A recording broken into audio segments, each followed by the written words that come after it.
경이야야, 아비가 죽거든. 철수와 꼭 혼이나 그래. 약속 지키그래. 아버지 병간호에 평생을 바쳤는데 동네 바보랑 결혼하라고요? 차라리 혼자 과부로 서는 게 낫겠어요. 그날 밤 경훈의 귀에 들린 아버지의 유언은 차마 믿을 수 없는 것이었습니다. 경훈아, 아비가 죽거든. 반드시 이 마을의 바보 철수와 혼인을 하거라. 삶의 전부였던 아버지를 지극정성으로 봉양해온 28의 처녀. 그녀가 받은 마지막 유언이 고작 동네 바보와의 혼인이라니요. 아버님, 정녕 제게 그런 말씀을 하시는 겁니까? 떨리는 목소리로 되물었지만 아버지는 더 이상 대답하지 않았습니다. 그저 그녀의 손을 꼭 쥔 채 마지막 숨을 거두었지요. 마을 사람들은 수군댔습니다. 효녀로 이름난 경은이가 과연 죽은 아버지의 유언을 따를 것인지 아니면 자신의 인생을 선택할 것인지를. 하지만 그들은 몰랐습니다. 그 유언 속에 감춰진 20년 세월의 무게를, 한 남자의 목숨을 건 사랑을, 그리고 침묵으로 지켜낸 약속의 의미를요. 안녕하세요. 야담 휴식의 미연이에요. 이렇게나마 여러분들께 인사드립니다. 2026년 새해부터 강추위로 힘든 나날입니다. 차가운 바람은 잠시일 뿐, 당신의 하루에는 늘 온기가 머물기를 바랍니다. 손끝이 시려울수록 서로의 말 한마디는 더 따뜻해지고, 겨울이 깊을수록 봄은 더 가까워진다 믿어요. 감기 조심하시고 올해의 추위만큼이나 모든 근심도 이 겨울에 다 얼어붙어 사라지길 바랍니다. 재미있는 야담 휴식과 함께 따뜻한 하루 보내시고 구독, 좋아요는 여러분과 저와의 소통을 이어갈 중요한 버팀목입니다. 꼭 구독, 좋아요 눌러주시기 바랍니다. 이야기 시작합니다. 초봄의 쌀쌀한 바람이 초가 지붕을 스치는 소리가 유난히 처량하게 들리던 날이었습니다. 경은은 아버지의 방문 앞에 무릎을 꿇고 앉아 있었습니다. 하얗게 질린 얼굴, 떨리는 두 손. 그녀의 눈에서는 눈물이 끊임없이 흘러내렸지요. 아버님, 정녕 그런 말씀을 하시는 겁니까? 방 안에는 죽음의 냄새가 가득했습니다. 3년째 병석에 누워 계신 아버지. 한때는 마을에서 가장 든든하다던 그 어깨가 이제는 앙상한 뼈만 남았습니다. 아버지 이충렬은 가쁜 숨을 몰아쉬며 딸의 손을 꼭 쥐었습니다. 경은아, 아비 말을 꼭 들어야 한다. 철수와 혼인을. 아버님, 어찌 그런 말씀을.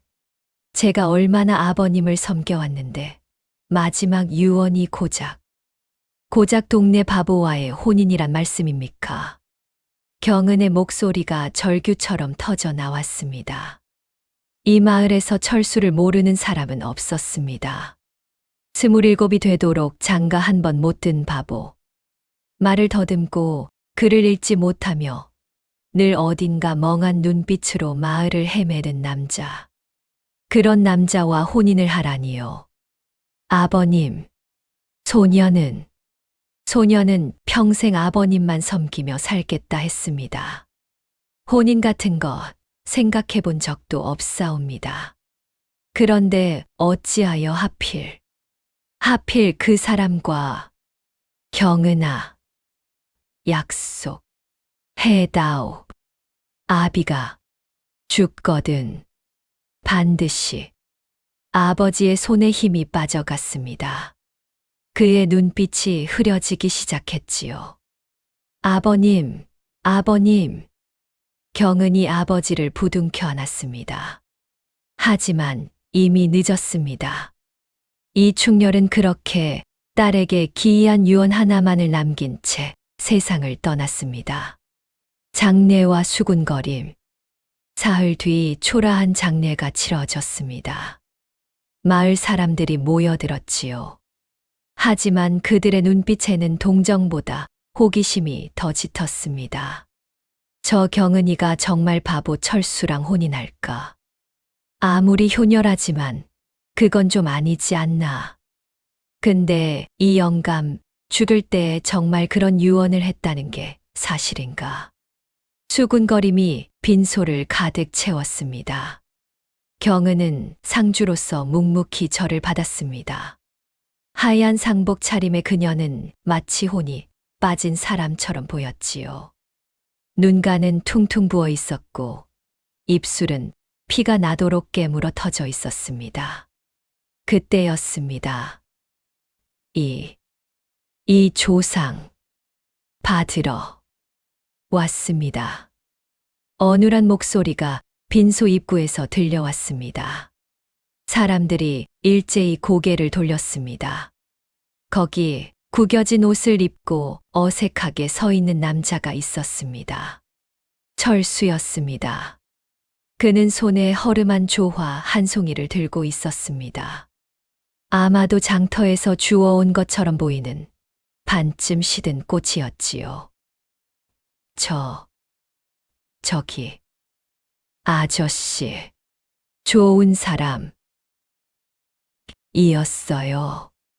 철수가 더듬거리며 말했습니다.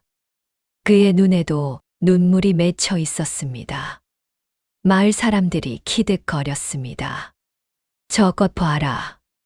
벌써부터 신랑 행세를 하네. 쯧쯧, 경은이 팔자가 기구하긴. 경은은 고개를 들어 철수를 바라봤습니다. 그녀의 눈빛에는 원망과 수치심, 그리고 말로 표현할 수 없는 복잡한 감정이 뒤엉켜 있었습니다. 아버님, 어찌하여 제게 이런 시련을 주시는 겁니까? 장례를 치른 지 닷새가 지났습니다. 경은은 홀로 남은 집에서 멍하니 앉아 있었습니다. 아버지의 빈 방을 바라보며 그녀는 생각에 잠겼지요. 유언을 따라야 하는가? 아니면 그때 대문을 두드리는 소리가 들렸습니다. 경은아, 나 이장이다. 문 좀 열어라. 마을 이장 박동식이었습니다. 경은이 문을 열자 이장은 근엄한 얼굴로 안으로 들어왔습니다. 경은아, 내 아버지의 유언에 대해 마을에서 여러 말이 많구나. 너도 알다시피 유언이란 건 함부로 어길 수 있는 게 아니다. 특히 돌아가신 부모의 마지막 말씀이라면 더더욱. 이장의 말에는 압박이 담겨 있었습니다. 하지만 이장님, 그 사람은, 철수는, 나도 안다. 철수가 온전치 못한 사람이란 걸. 하지만 내 아버지께서 정녕 그런 유언을 남기셨다면 거기엔 분명 이유가 있었을 게다. 무슨 이유가 있겠습니까? 아버님께서 병환으로 정신이 온전치 못하셨던 것뿐입니다. 경은이 처음으로 목소리를 높였습니다. 이장은 한숨을 쉬었습니다. 경은아, 너에게 한 달의 시간을 주마. 그 안에 결정을 내려라. 유언을 따를 것인지 아니면 이 마을을 떠날 것인지. 마을을 떠나라고요? 유언을 어긴 불효녀를 우리 마을에 둘 수는 없는 일이다. 조상의 명을 거역한 자는 마을의 기강을 해치는 법이니까. 이장은 그렇게 말하고는 돌아섰습니다. 경은은 그 자리에 주저앉았습니다. 온몸이 떨렸지요. 아버님은 대체 왜 제게 이런 선택을 강요하시는 겁니까? 창밖으로 봄비가 내리기 시작했습니다. 차가운 빗소리가 그녀의 절망을 더욱 짙게 만들었습니다. 경은은 빗소리를 들으며 과거를 떠올렸습니다. 아버지가 왜 그런 유언을 남겼는지 도무지 이해할 수 없었기 때문이지요. 그녀의 기억 속으로 시간이 거슬러 올라갔습니다. 20년 전 그녀가 겨우 8살이었던 그 봄날로. 경은아, 어디 갔니? 어머니 정씨 부인의 다급한 목소리가 마을을 울렸습니다. 그날은 경은이 처음으로 혼자 산에 나무를 뜯으러 갔다가 길을 잃은 날이었습니다.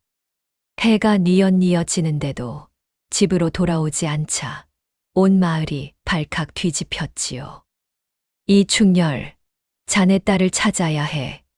해가 지면 산짐승들이 나온다고. 마을 사람들이 횃불을 들고 산으로 올라갔습니다. 아버지 이충렬은 미친 듯이 딸의 이름을 불러댔습니다.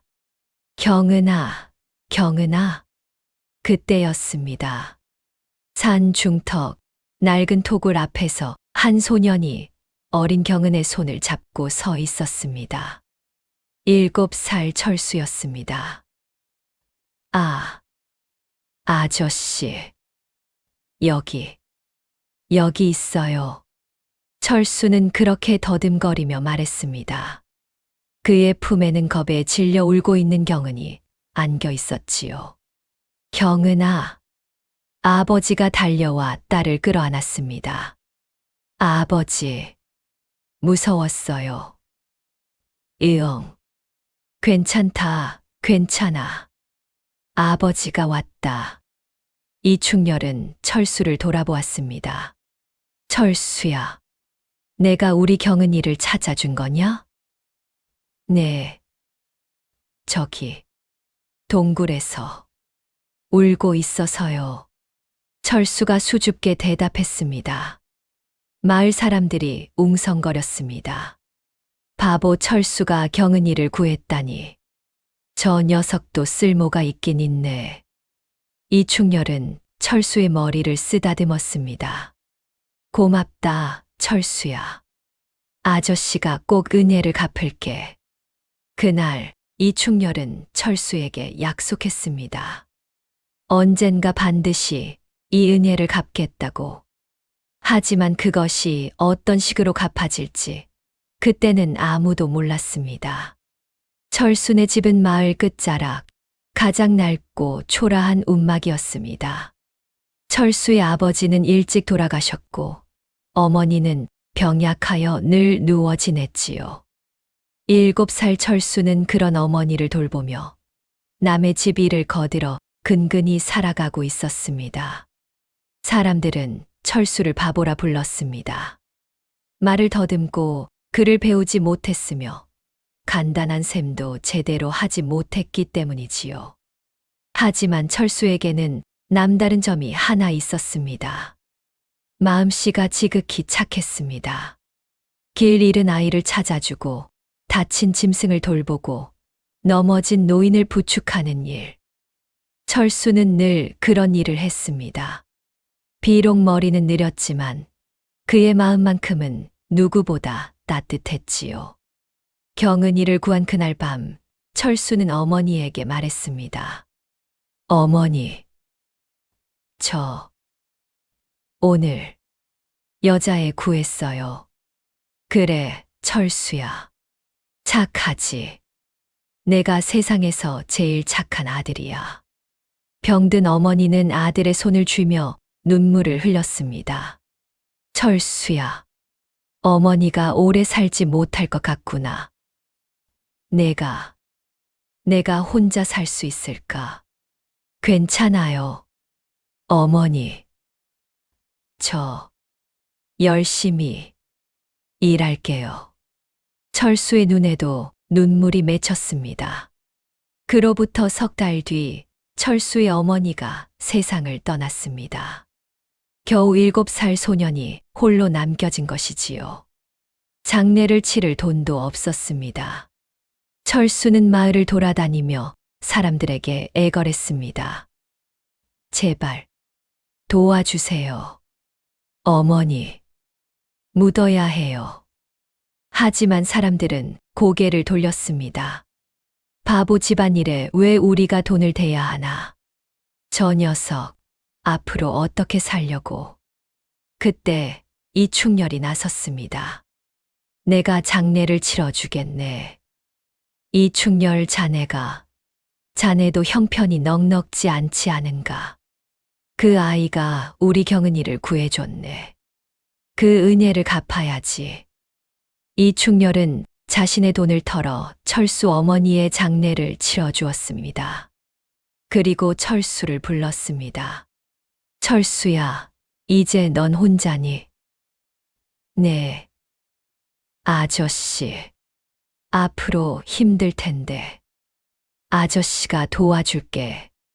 대신 한 가지 약속만 해다오. 약속. 요? 그래. 아저씨가 시키는 대로만 하면 내가 굶지 않게 해줄게. 어떠냐? 철수는 고개를 끄덕였습니다. 네. 아저씨.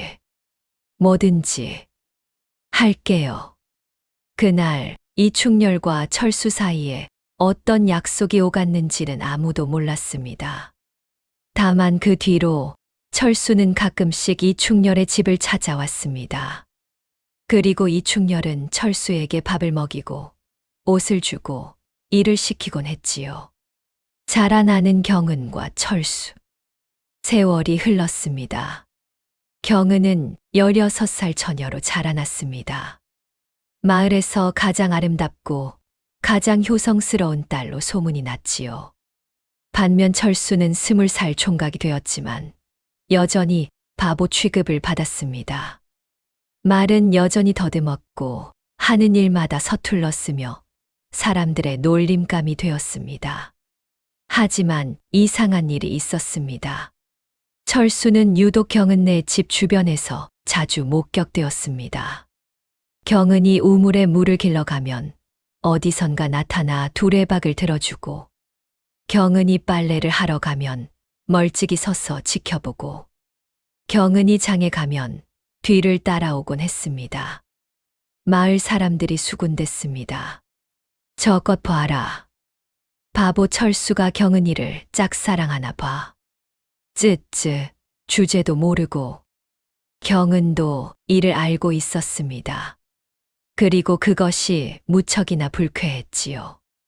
어느 날 경은은 철수를 똑바로 쳐다보며 말했습니다. 왜 자꾸 저를 따라다니는 겁니까? 제발 그러지 마세요. 보기 싫으니까요. 철수는 당황한 표정으로 물러섰습니다. 저기, 그게 아니라. 아니긴 뭐가 아니에요. 사람들이 뭐라고 하는지 아십니까?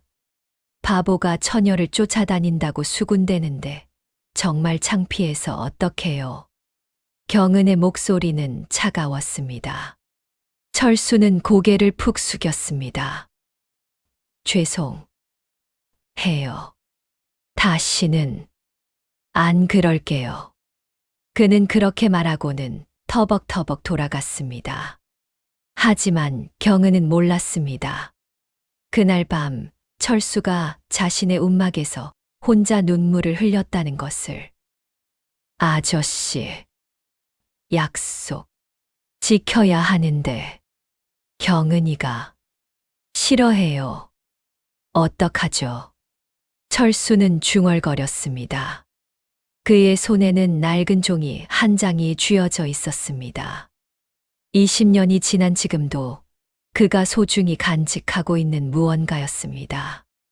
경은의 어머니가 돌아가시던 날, 경은이 18이 되던 해, 어머니 정씨 부인이 급병으로 세상을 떠났습니다.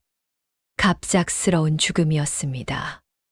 장례를 치르던 날, 이충렬은 눈물로 범벅이 되어 있었습니다. 여보, 나를 두고 먼저 가다니. 경은이를 어찌 하란 말이오. 그는 아내의 관 앞에서 오열했습니다. 그때 빈소 밖에서 누군가 조용히 서 있었습니다. 철수였습니다. 그는 조문도 하지 않고 그저 멀리서 바라만 보고 있었습니다. 그의 눈에도 눈물이 맺혀 있었지요. 이충렬이 밖으로 나왔습니다. 그리고 철수를 보았습니다. 두 사람의 시선이 마주쳤습니다. 이충렬은 천천히 다가가 철수의 어깨에 손을 얹었습니다. 철수야, 우리 약속 아직 유효하지? 네, 아저씨. 좋아. 이제 곧 그 약속을 지킬 날이 올 거야. 알고 있어요. 아저씨. 두 남자는 그렇게 짧게 대화를 나누고는 헤어졌습니다. 그 대화의 내용을 경은은 알지 못했습니다. 다만 그녀는 빈소로 돌아온 아버지의 표정이 이상하게 굳어 있다는 것만 느낄 수 있었습니다. 아버님, 괜찮으세요? 경은아, 아비가 너에게 미안하구나. 무슨 말씀이세요? 아니다. 아무것도 아니다. 이충렬은 고개를 저었습니다. 하지만 그날 밤부터 아버지는 점점 병들어갔습니다. 마치 무언가에 짓눌린 듯 그는 기력을 잃어갔지요. 의원은 말했습니다. 마음의 병입니다. 무언가 깊은 근심이 있으신 듯하오. 경은은 아버지를 지극정성으로 간호했습니다. 하지만 아버지의 병은 나아지지 않았습니다.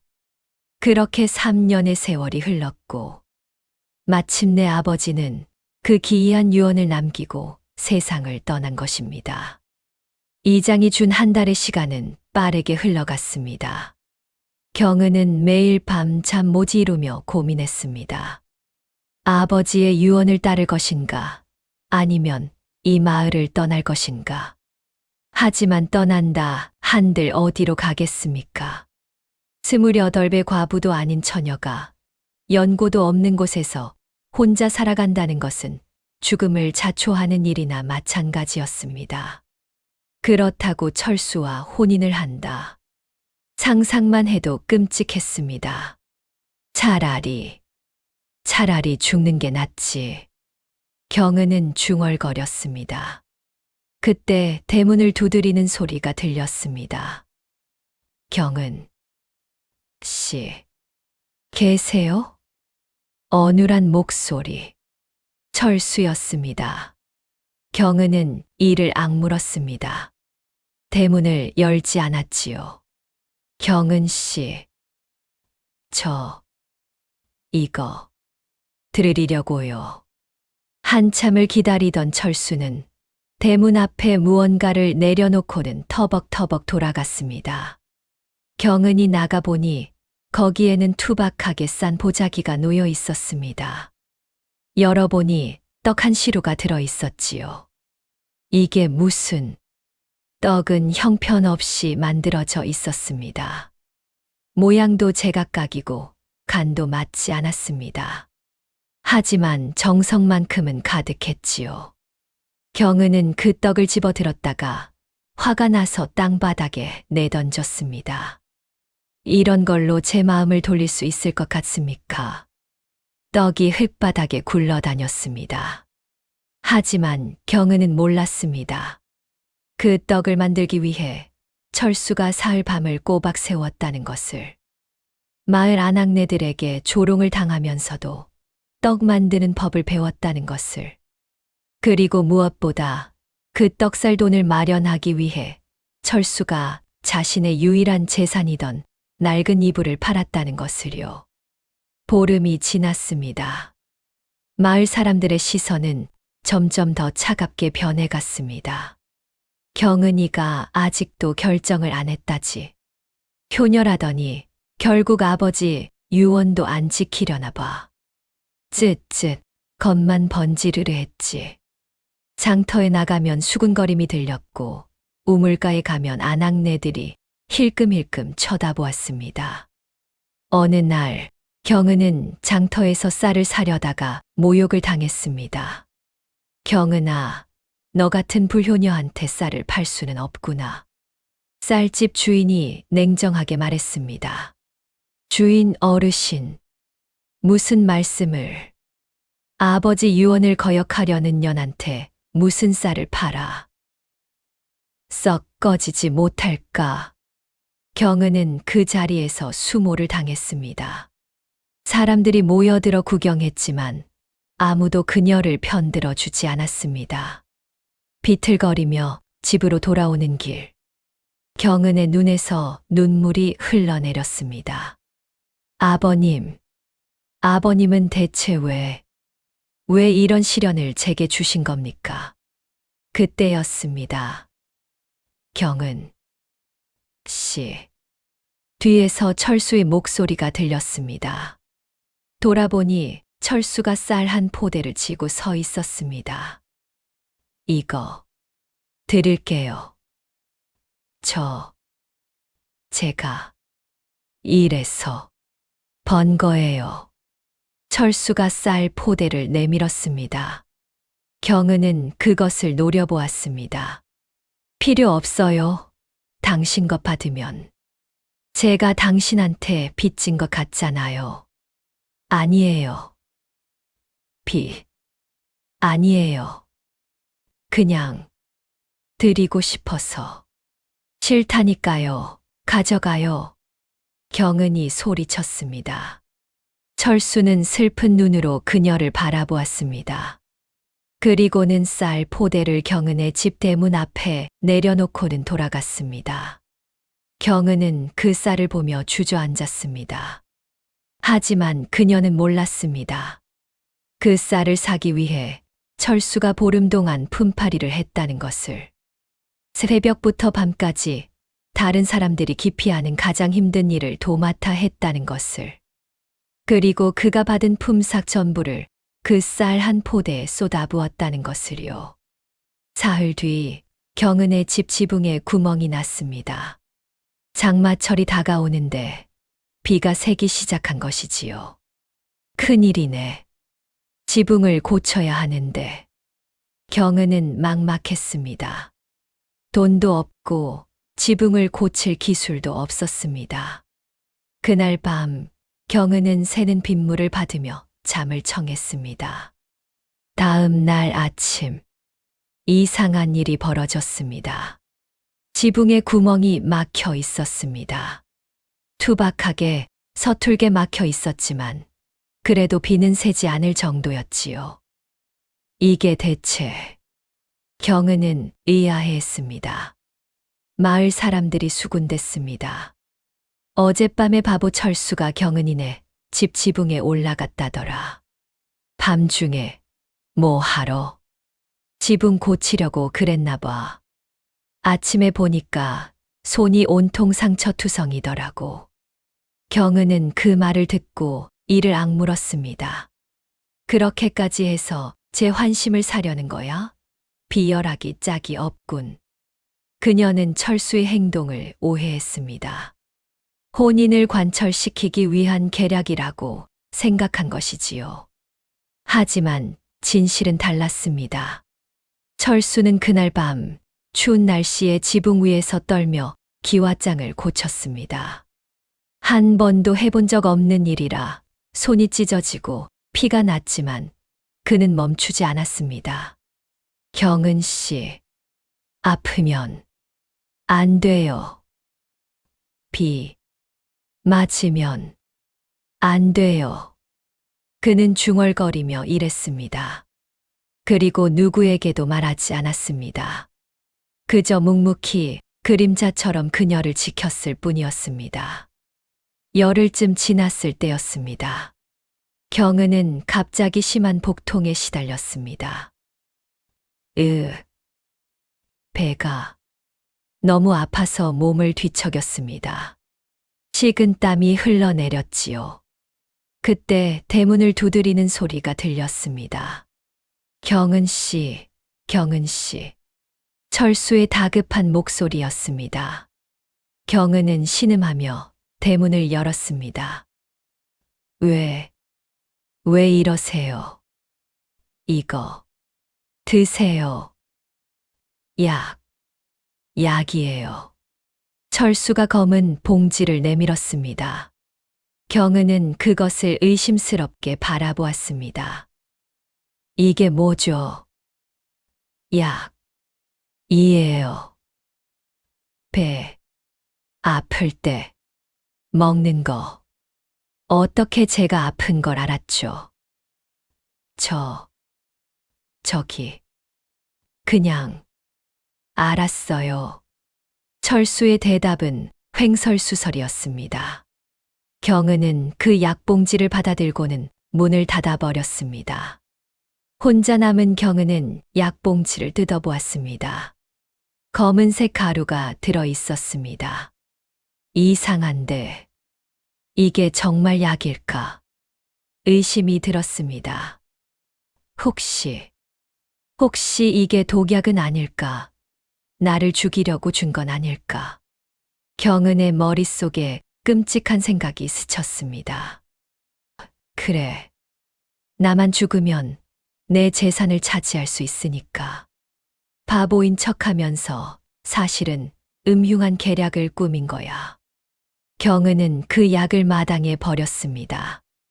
더럽고 치사한 작자. 그녀는 혼자 앓으며 밤을 보냈습니다. 다음 날 의원이 왔습니다. 마을 이장이 보낸 것이었지요. 어디 봅시다. 이건 장염이요. 약을 지어드리겠소. 의원이 지어준 약을 받아든 경은은 깜짝 놀랐습니다. 그 약의 색깔과 냄새가 철수가 가져온 것과 똑같았던 것입니다. 의원님, 이 약이 장염약이라고요? 그렇소. 흔한 약이지. 산에서 나는 약초로 만든 거요. 경은은 멍하니 서 있었습니다. 철수가 가져온 것은 독약이 아니었습니다.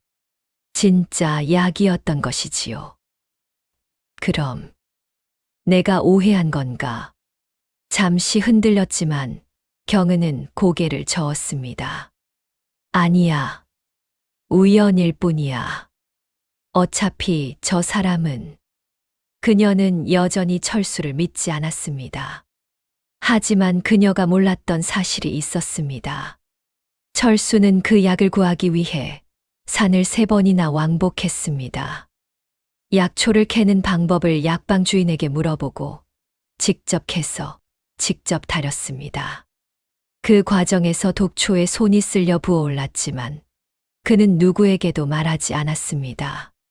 그저 경은이 아프지 않기만을 바랐을 뿐이었습니다. 20날째 되던 날, 경은의 집에 낯선 사내들이 찾아왔습니다. 이 충렬의 딸이 여기 사나? 누구십니까? 우린 한양에서 온 사람들이다. 내 아버지가 우리한테 돈을 빌려갔는데 갚지 않고 죽었더구나. 빚쟁이들이었습니다. 무슨 말씀이세요? 저희 아버지는 빚 같은 거 없었어요. 없긴 무슨. 여기 차용증이 있다. 은자 50냥. 이자까지 치면 100냥이다. 사내가 낡은 종이를 내밀었습니다. 거기에는 분명 아버지의 도장이 찍혀 있었습니다. 이건 한 달 안에 못 갚으면 이 집을 압류할 거다. 알겠나? 빚쟁이들은 그렇게 말하고는 가버렸습니다. 경은은 그 자리에 주저앉았습니다.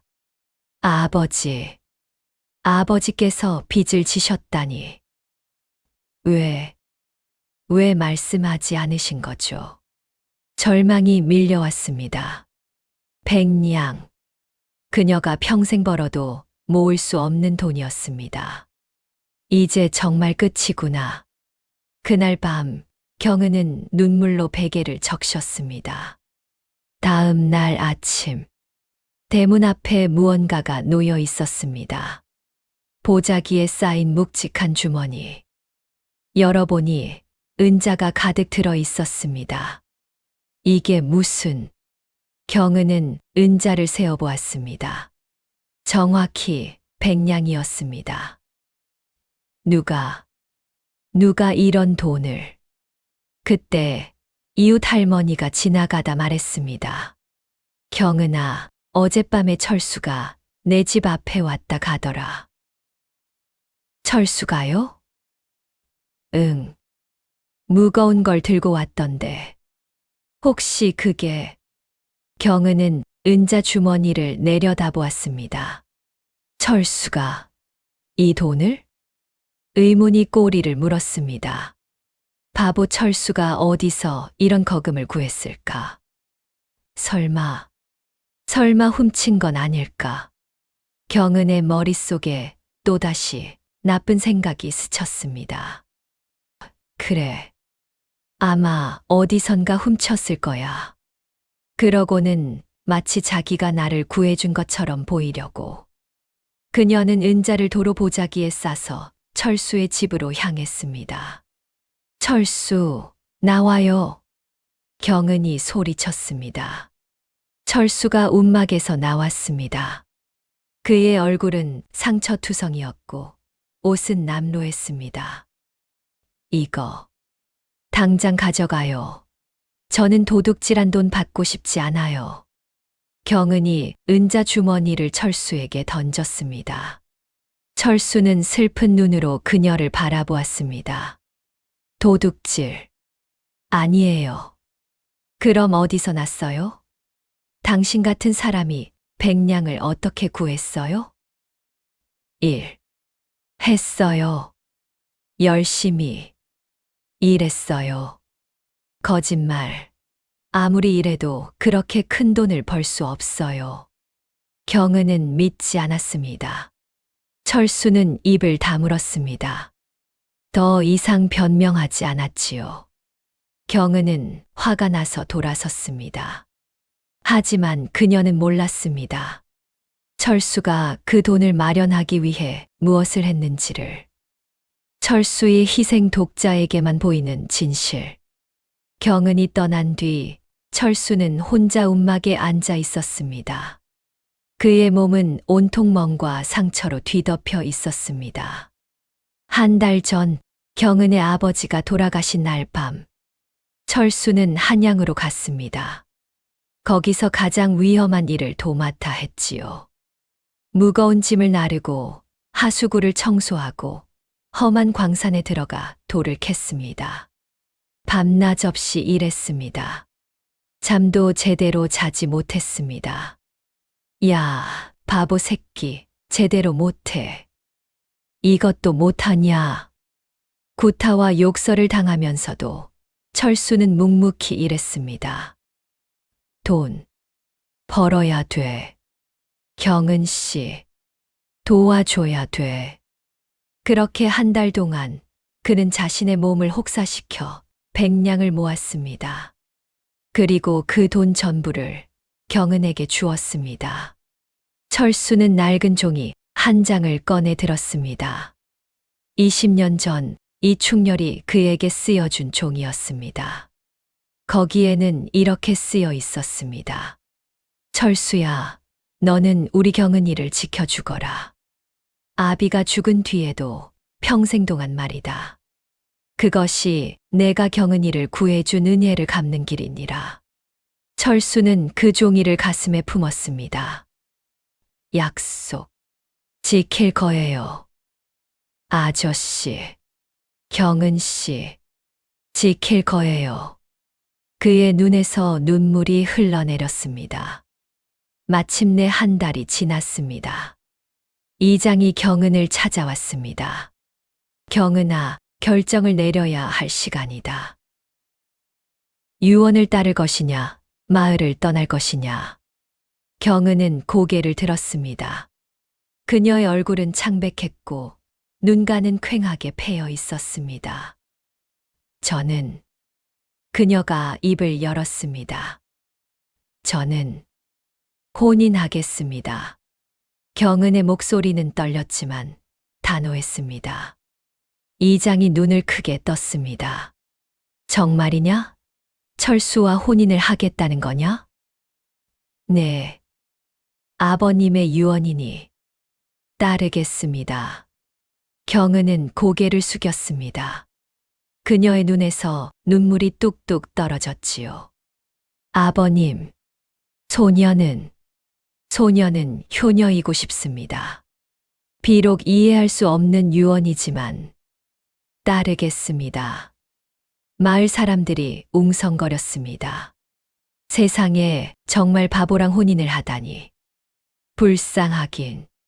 저렇게 고운 처자가. 그래도 효녀는 효녀구나.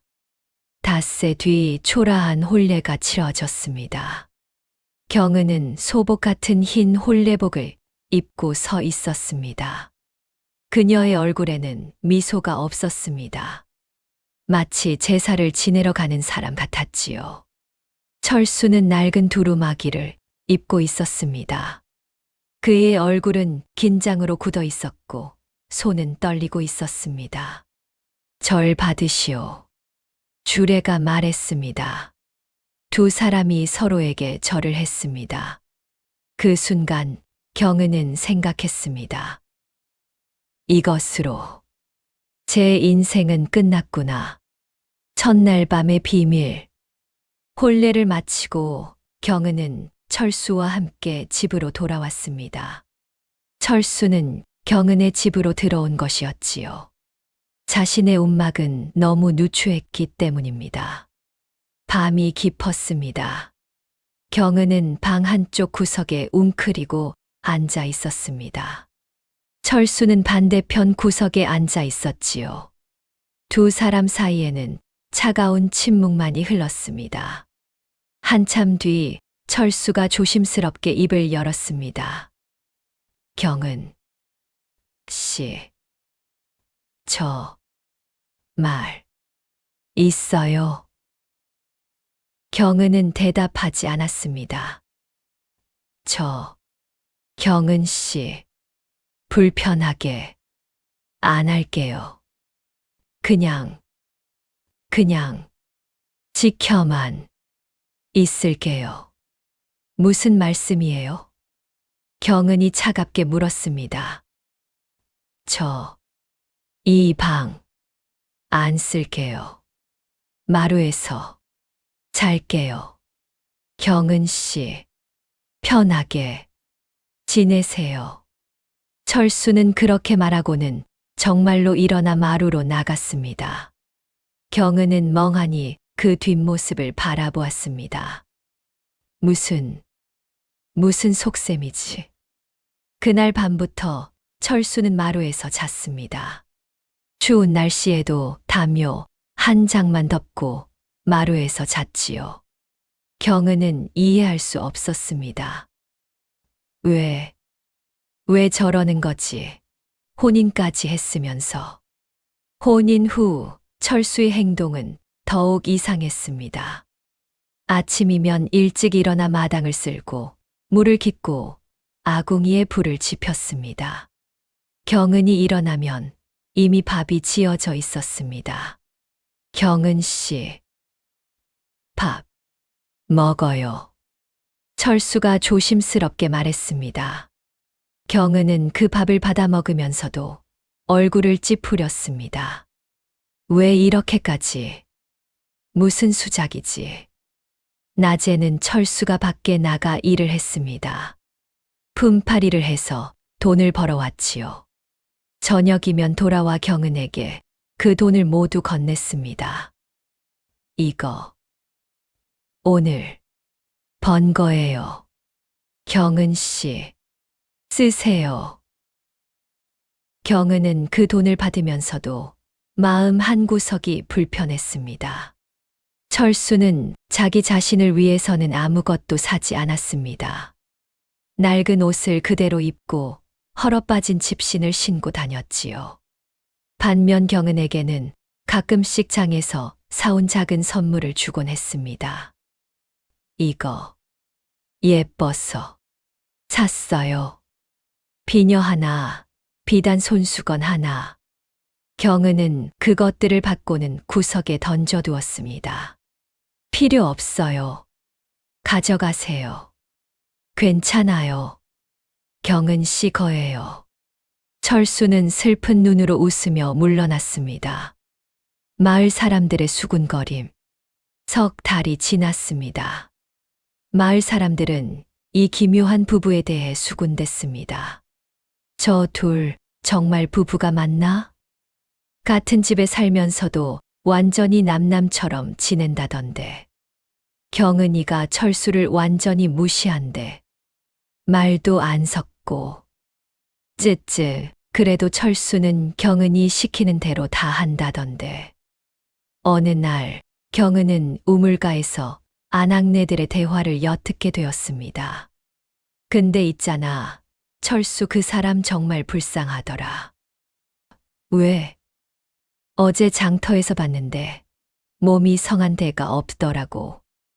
온통 상처투성이에 손은 굳은 살로 뒤덮여 있고. 일을 얼마나 심하게 하길래 경은이 먹여 살리려고 그러는 거겠지. 그것도 혼자서. 경은은 그 말을 듣고 멈칫했습니다. 상처투성이, 굳은 살. 집으로 돌아온 경은은 처음으로 철수를 유심히 관찰했습니다. 과연 그의 손은 피가 맺힐 정도로 거칠었습니다. 얼굴에는 멍 자국이 있었고 걸음걸이도 어딘가 불편해 보였지요. 다친 거예요? 경은이 처음으로 물었습니다. 철수는 깜짝 놀라며 손을 숨겼습니다. 아니에요. 괜찮아요. 거짓말. 어디 다쳤잖아요. 정말. 괜찮아요. 경은 씨. 걱정 안 하셔도 돼요. 철수는 웃으려 했지만 그 웃음은 너무나 슬퍼 보였습니다.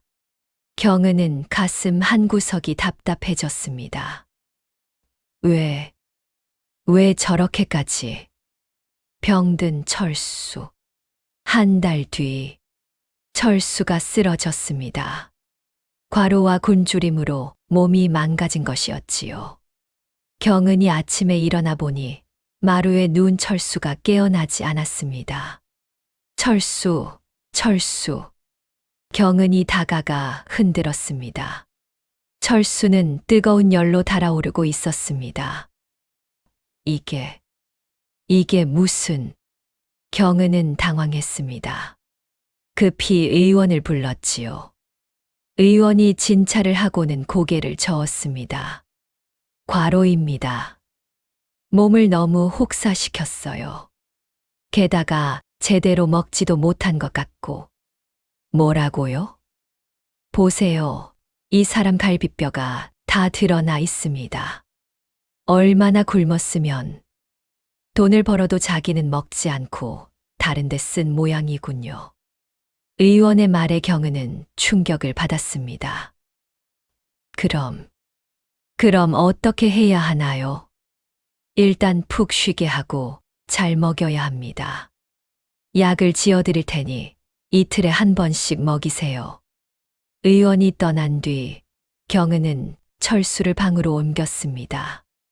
그리고 처음으로 제대로 그를 돌보기 시작했습니다. 죽을 쓰고 약을 다이고 이불을 덮어주었습니다. 철수는 며칠 동안 혼수 상태처럼 누워 있었습니다. 그 사이 경은은 철수의 물건들을 정리하다가 무언가를 발견했습니다.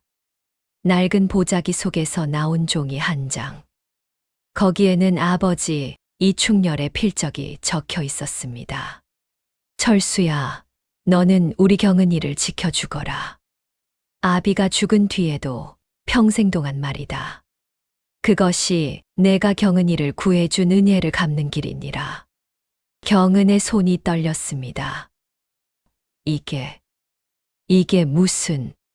바로 그날 저녁, 집 밖에서 누군가가 문을 두드렸습니다. 경은 아가씨, 저 박서방이옵니다. 경은이 문을 열자 나이 든 머슴 박서방이 서 있었습니다. 그는 한때 경은의 아버지 밑에서 일했던 사람이었지요. 박서방, 무슨 일이세요? 아가씨, 제가 더 이상 참을 수가 없어서 왔습니다. 박서방의 눈에는 눈물이 가득했습니다. 나리께서 돌아가시기 전에 저에게 하신 말씀이 있습니다. 아버지가요? 네.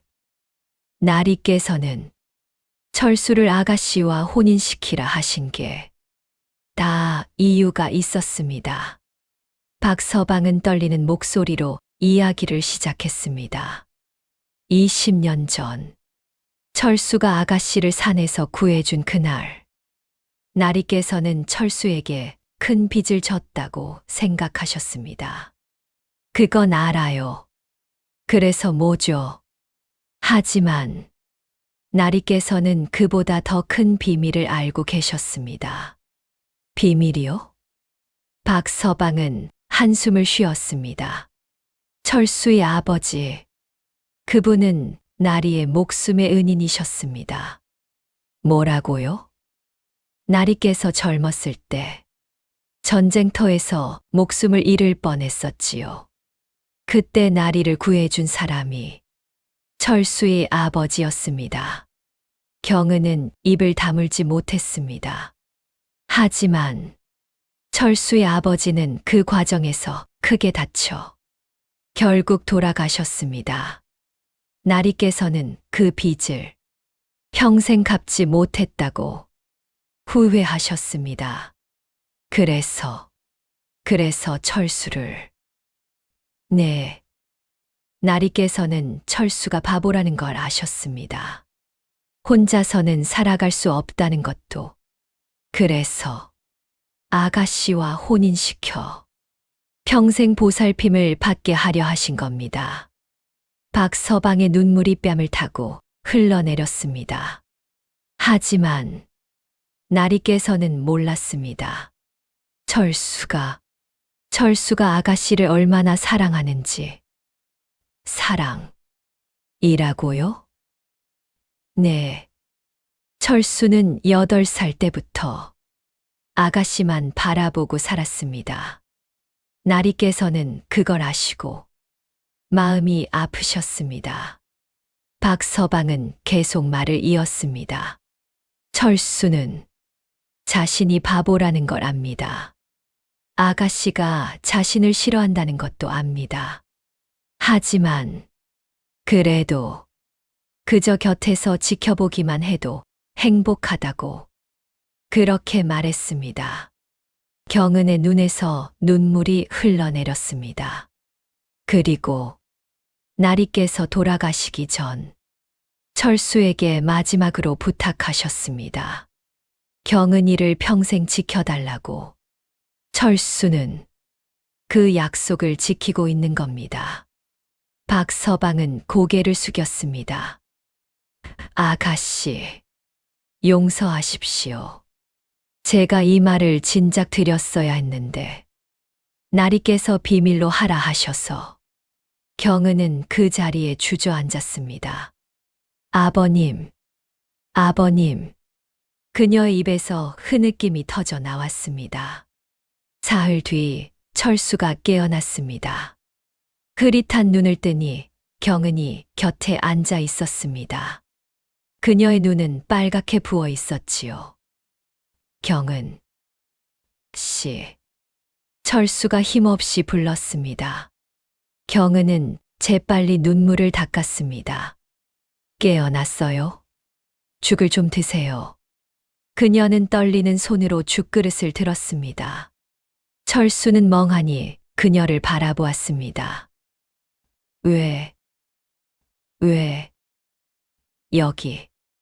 가만히 있어요. 아직 몸이 약해요. 경은이 숟가락으로 죽을 떠서 철수의 입에 넣어 주었습니다. 철수는 눈물을 흘렸습니다. 경은 씨, 제가 폐 끼쳐서 죄송해요. 폐라니. 당신은 경은의 목이 메었습니다. 당신은 아무 잘못도 없어요. 잘못한 건 저예요. 아니에요. 경은 씨, 잘못 없어요. 철수가 손을 들어 경은의 눈물을 닦아주려 했습니다. 하지만 힘이 없어 손이 떨어졌지요. 경은은 그 손을 잡았습니다. 미안해요. 정말 미안해요. 그녀는 처음으로 진심으로 철수에게 사과했습니다.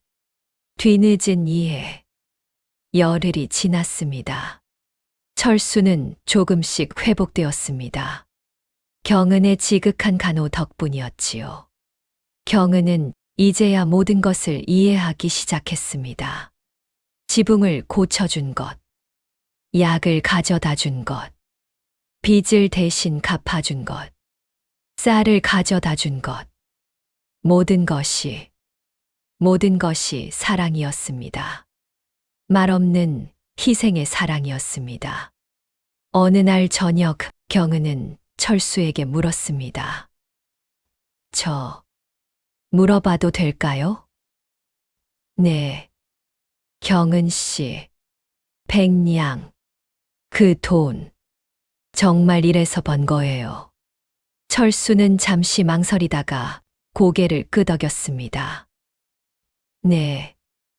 한양 가서 일했어요.